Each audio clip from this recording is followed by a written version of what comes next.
क्या बड़कागांव में कांग्रेस का किला ध्वस्त कर पाएंगे रोशनलाल चौधरी? नमस्कार, मैं हूं अभय सिंह।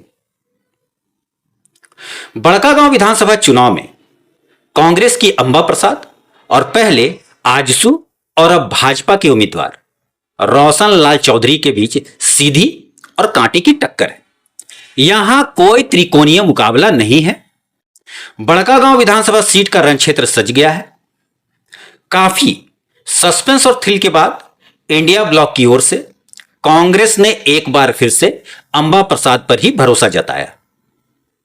सस्पेंस और थ्रिल इसलिए क्योंकि अंबा को भाजपा में शामिल कराने के लिए बीजेपी ने काफी मशक्कत की थी, परंतु कुछ मुद्दों पर बात नहीं बन पाई और अंततः रोशनलाल चौधरी भाजपा के हो गए और अंबा प्रसाद कांग्रेस में ही रही। इसी के साथ अंबा प्रसाद के बीजेपी में जाने की अटकलों पर फिलहाल विराम लग गया है।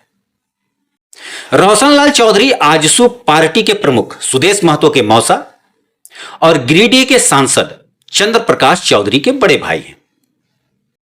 रोशनलाल चौधरी पहले भी 2 बार 2014 और 2019 में आजसू की टिकट पर चुनाव लड़ चुके हैं और दोनों बार उनकी हार हुई थी।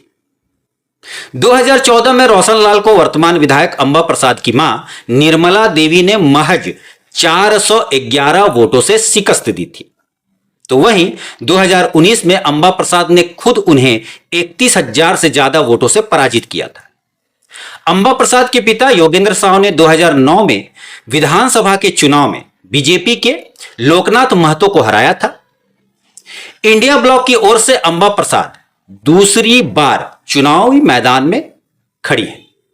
बीजेपी प्रत्याशी रोशनलाल चौधरी ने भी अपना जो नामांकन किया था उसके दौरान बीजेपी नेताओं के अलावा आजसू और जदयू के नेताओं कार्यकर्ताओं के साथ पहुंचकर एनडीए की एकजुटता का परिचय दिया था। बीजेपी हर हाल में बड़कागांव सीट को जीतना चाहती है, यह उसके लिए नाक का सवाल है। बड़कागांव विधानसभा को अंबा के पिता योगेंद्र साहू ने अपना किला बना रखा है, जिसे रोशनलाल चौधरी 2 बार ध्वस्त करने का प्रयास कर चुके हैं, लेकिन दोनों बार वे हार गए।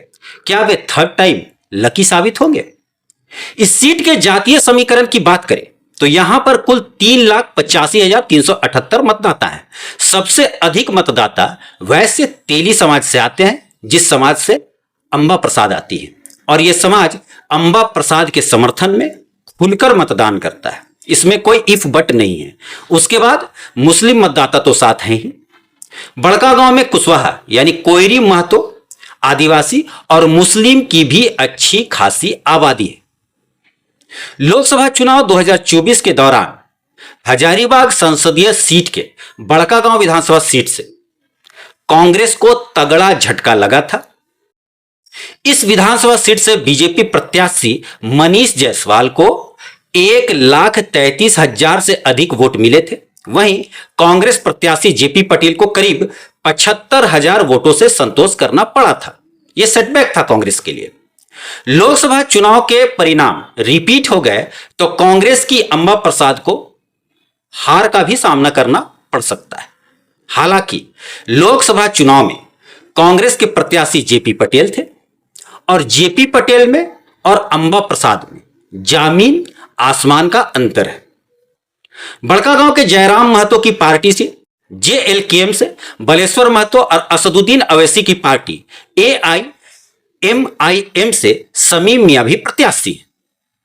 लेकिन सच यही है कि ये दोनों वोट काटने का ही काम करेंगे। बालेश्वर महतो पहले भाजपा में थे, वे निश्चित तौर पर भाजपा का वोट काटेंगे, और शमीम मियां कांग्रेस का।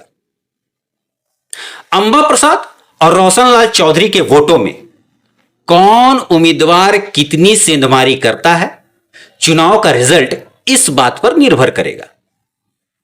आज के लिए इतना ही। खबर पर नजर बनाए रखिए। धन्यवाद।